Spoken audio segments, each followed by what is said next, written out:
TDP నేత గోదాం నుంచే packing, గోమాంసం packing. దీన్ని డైవర్ట్ చేసేందుకే తిరుమల లడ్డు వ్యవహారం మళ్ళీ తెరపైకి. అసలు 188 టన్నుల గోమాంసం ఎక్కడికి తరలిస్తున్నట్టు? విశాఖలో టీడీపీ నేత సుబ్రహ్మణ్య గుప్తా గోదాంలో ఉన్న గోమాంసం. ప్రతి నెల విశాఖ పోర్టు నుంచి ప్యాకేజీలు ఎగుమతి.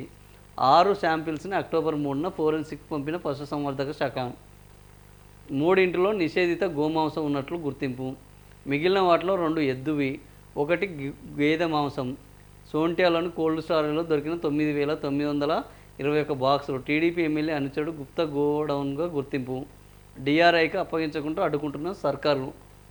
సనాతన పవన్ నోరెత్తరేం అంటున్న హిందూ సంఘాలు. బాపట్ల టీడీపీ ఎమ్మెల్యే నరేంద్ర వర్మతో టీడీపీ నేత సుబ్రహ్మణ్య వాళ్ళ సో ఇది గోమాంసం అనేది చాలా దారుణమైన అంశము. పైగా ఇప్పుడు కూటమి నడుస్తున్నది. ఈ కూటమిలో భాగస్వామ్యంగా ఉంటూ ఈ గోమాంసంలో కనుక దోషిగా తెలిస్తే అది చంద్రబాబు ప్రభుత్వానికి, చంద్రబాబుకు వ్యక్తిగతంగా కూడా చాలా నష్టం చేకూర్చేది. సో మరి సనాతన ధర్మం అని చెప్తున్న పవన్ కళ్యాణ్ ఈ గోమాంసం ఘటన మీద ఏమైనా స్పందిస్తాడా లేదా అనేది చూడాల్సిన అవసరం అయితే ఉన్నది. ఓవరాల్గా ఇంత పెద్ద ఎత్తున గోమాంసాన్ని ఇప్పుడు ఏంది, ఈ గోమాంసము బయటికి రావడంతో దీన్ని